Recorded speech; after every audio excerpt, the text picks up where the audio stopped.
Hey, happy Friday to you! It's short stuff day today, but I think you'll find this a useful episode. I've been talking a fair bit on the Patreon podcast lately about neurodiversity, and I wanted to bring a slice of it over here too, because honestly, I think it's relevant to everybody, whether or not you think of yourself as neurodivergent. So, what do we even mean by it? So, neurodiversity is basically the idea that human brains don't all work the same way, and that this variation is natural rather than being some kind of fault. So, it's an umbrella term that covers things like ADHD, autism, dyslexia, dyspraxia, and a few other things. Different brains wired differently. Not wrong, just different, and it's a lot more common than people think. Best estimates put it at somewhere around 1 in 7 people in the UK. So when people say you almost certainly know someone who's neurodivergent, it is not an exaggeration. The numbers basically guarantee it. Now here's the bit I think really matters. The neurodivergent brain itself isn't a mental health problem. Being autistic isn't a mental health problem. Having ADHD isn't a mental health problem.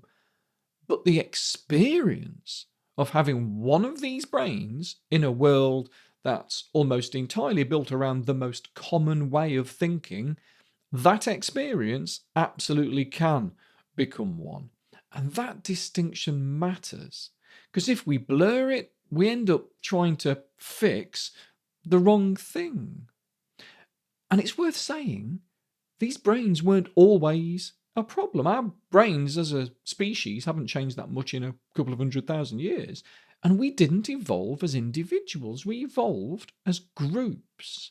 And a group of early humans needed some people whose brains were drawn to risk and novelty, wandering further than everyone else, trying the thing that nobody else would try.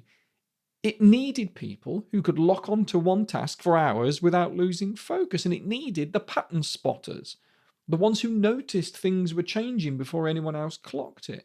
None of that was a problem back then. These different brains all had a job.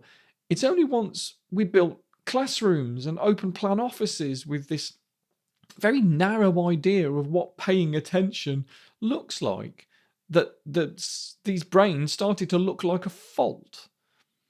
I think of it a bit like this. If you're 6'4", that's just how high you are, isn't it? Your height isn't a problem. But if every doorway in the world is built for someone who's 5'10", your height is going to cause you grief every single day. You're going to bump your head. You're going to learn to hunch. You'll start dreading new buildings because you don't know the ceiling height. And after years of that, you might start feeling pretty rubbish about yourself. Not because being tall is bad, because the environment keeps telling you that you don't quite fit.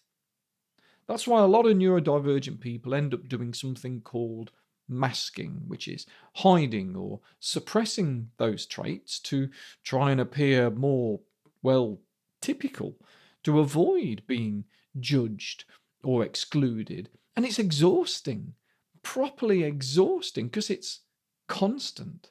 It's a real-time social performance, watching everyone else, working out what's expected, doing that instead of what comes naturally, all day, every day, for years.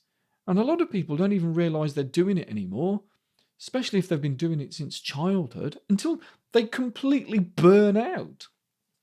So I think the first thing is just understanding the connection. If you've spent years thinking your anxiety is a character flaw, and you come to understand that actually a lot of it is this accumulated weight of masking and not quite fitting in, that's a different story. And a different story opens up different possibilities.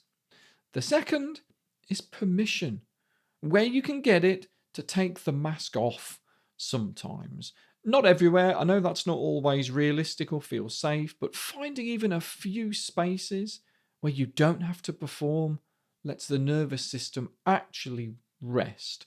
And a nervous system that gets to rest now and then is a lot less likely to tip into anxiety or depression. I'll go into a lot more of this on the full episode over on Patreon, including the sort of late diagnosis side of things, which is a whole conversation in itself, particularly for women who get missed for decades. So if any of this has struck a chord, or you just fancy more of this sort of thing every week, well, that's where I am over on Patreon. Anyway, that's your 5 minutes. Have a great weekend. I'll catch you next time. See ya.